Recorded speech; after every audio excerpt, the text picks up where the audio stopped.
Shalom jemaat yang terkasih di dalam Tuhan Yesus Kristus. Penuntun Saat Teduh Sinode Gereja Kristen Jakarta hari ini, Sabtu 9 Juli 2022. Bagi Kristus, Efesus pasal 3 ayat yang ke-20 sampai 21. Bagi Dialah yang dapat melakukan jauh lebih banyak daripada yang kita doakan atau pikirkan, seperti yang ternyata dari kuasa yang bekerja di dalam kita.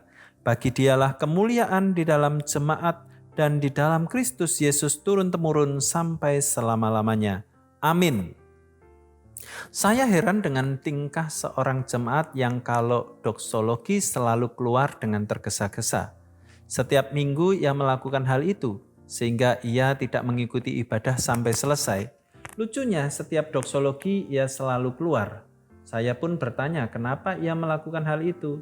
Ia menjawab bahwa ia menyalakan mesin kendaraan mobilnya, sebab ia ingin keluar lebih dahulu dibandingkan yang lain. Sebagian orang Kristen tidak memahami pentingnya doksologi. Mereka mengira doksologi hanya pelengkap ibadah saja. Doksologi adalah pengagungan kepada Allah Tritunggal. Ayat 21 adalah sebuah doksologi, sebuah pengagungan kepada Allah di dalam Kristus. Kristus dimuliakan karena pekerjaannya yang besar di tengah-tengah jemaat. Bahkan ia melakukannya jauh melebihi dari yang mereka pikirkan dan bayangkan. Dia yang menguatkan dan meneguhkan batin.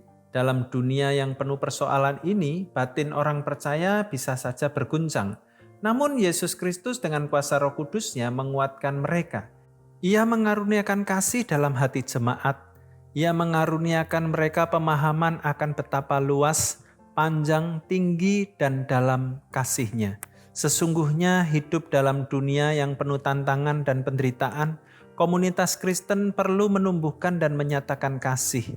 Inilah rahasia kekuatan mereka dan kasih itu dikaruniakan kepada mereka. Tidak hanya pemahaman tentang kasih-Nya, tetapi hidup di dalamnya. Itu sebabnya di dalam doksologi ini Paulus mengungkapkan kiranya kemuliaan Kristus hadir di tengah-tengah jemaat. Apakah Kristus dimuliakan di tengah-tengah komunitas jemaat ketika menghadapi berbagai kesulitan dan pergumulan hidup? Atau sebaliknya, ada komunitas jemaat yang justru melakukan hal-hal yang tidak benar ketika kesulitan mereka hadapi. Pada akhirnya nama Kristus tidaklah dimuliakan, mereka menjadi batu sandungan dan tidak menjadi berkat. Kiranya komunitas kita terus menjadi komunitas yang memuliakan Kristus. Selamat beraktivitas, Tuhan Yesus memberkati.